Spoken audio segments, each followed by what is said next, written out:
So hello everyone, আমি আর পাম্পাম চলে গেছিলাম দিদির বাড়িতে, কারণ দিদির কিছু শ্যুট করার ছিল। আর হ্যাঁ, দিদির চ্যানেলে কিন্তু অলরেডি একটা বড় ভিডিও পোস্ট হয়ে গেছে, তো তোমরা যারা যারা এখন অব্দি ভিডিওটা দেখো একবার গিয়ে ঝট করে দেখে আসো। যাই হোক, শ্যুটটা কমপ্লিট করে নেওয়ার পর আমরা কিছু মাছ কিনে বাড়ি চলে এসেছিলাম, কারণ পাম্পামের কোথাও একটা যাওয়ার ছিল। চ রেডি হয়ে নে। কেন রেডি কেন হব? সালন যাব। তুই না কিছুদিন আগে স্যালন গেলি ফেসিয়াল করাতে?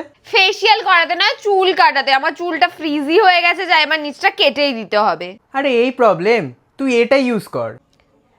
এইটা কি? তো এটা হলো Dove 10-in-1 deep repair treatment hair mask. তোমরা তো দেখতেই পাচ্ছ আমার চুলটা কতটা ফ্রিজি হয়ে গেছে। আরে সেটা নিয়ে চাপ নিস না, it claims to reverse up to 3 year of hair damage. আর এটাতে তো কোনো সালফেট, প্যারাবেনস আর ডাইও নেই, এন্ড ইটস পেটা সার্টিফাইড। এই মাস্কটা কিন্তু শুধু চুলের লেন্থে লাগাতে হবে, স্ক্যাল্পে একদমই ইউজ করা যাবে না। এটাকে ভালো করে অ্যাপ্লাই করে নেওয়ার পর 5 মিনিট রেখে ধুয়ে নিতে হবে। এতে 8% বায়োপ্রোটিন ফিউশন রয়েছে, যা গভীরভাবে চুলে প্রবেশ করে, পুষ্টি যোগায়, স্বাস্থ্যকর করে, মসৃণ এবং একটা সিল্কি চুল দেয়। এটি চুলের জট কমিয়ে চুলকে জটমুক্ত করে, বিভক্ত প্রান্ত রোধ করে, চুলকে মজবুত করে ও পুনর্জীবিত করে, চুল মসৃণ ও নরম করে এবং বাউন্স উন্নত করে। It's also available on purple. Use my coupon code DHMSUV25 for 25% বা ডিসকাউন্ট। তোমরা এই কিউআরটাকেও স্ক্যান করে নিতে পারো।